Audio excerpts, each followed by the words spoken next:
This is Inside Indiana Business Radio for Monday, August 12, 2024. I'm Marek Mazurek. Administrators at DePaul University have a chance to make a lasting impact in the coming years for both the college and the nearby town of Greencastle. That's thanks to a $32 million grant from the Lilly Endowment announced earlier this month. DePaul Vice President of Finance Andrea Young said the university is focused on using that money on development projects that better connect DePaul with downtown Greencastle. Plans currently call for a mixed-use development along Seminary Street, including a public square for community events, a new aquatic center at the local YMCA, a business incubation fund, and street improvements near the Putnam County Courthouse. Absolutely. There is no question this is a transformative investment in a rural town of under 10,000 people. And this is going to change the landscape of our community. It is going to enhance our economic vitality and our vibrancy in ways that we can't anticipate. Young said the $32 million from Lilly will cover about a third of the total project cost. That amount was the single highest awarded by Lilly this cycle. In total, Lilly donated $300 million to universities around the state. Purdue University and Eli Lilly and Company on Monday announced a new effort to bolster research on new technologies in medicines. The initiative is called the Lilly Company and Purdue University Research Alliance, or LPRC. It's part of an existing partnership between the two entities that was expanded in 2023.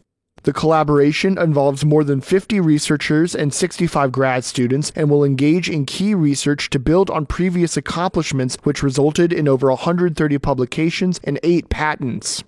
Currently, LPRC researchers are focusing on genetic medicine and nanoparticle drug delivery. From the number one source for Indiana business news, this is Inside Indiana Business Radio. Indiana, your bold future starts here. IBJ Media, Inside Indiana Business, and the Indiana Economic Development Corporation invite you to the Engage Indiana series, presented by CareSource, Indiana University, and Old National Bank.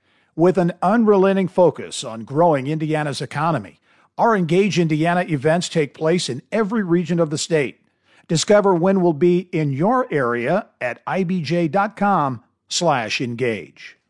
Indiana has received a federal grant to expand a program to support expectant and new mothers with substance abuse disorders.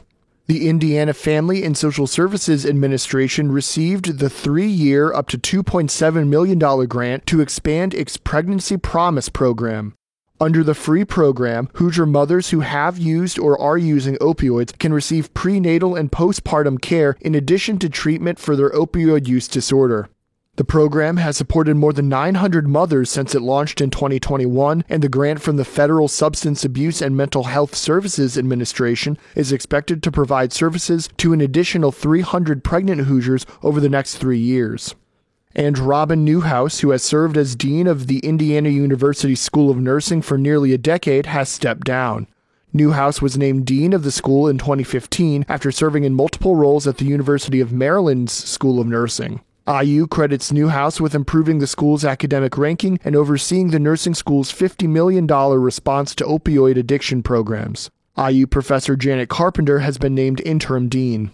Indiana Attorney General Todd Rokita has dismissed a case against IU Health after a judge's ruling found the case lacking.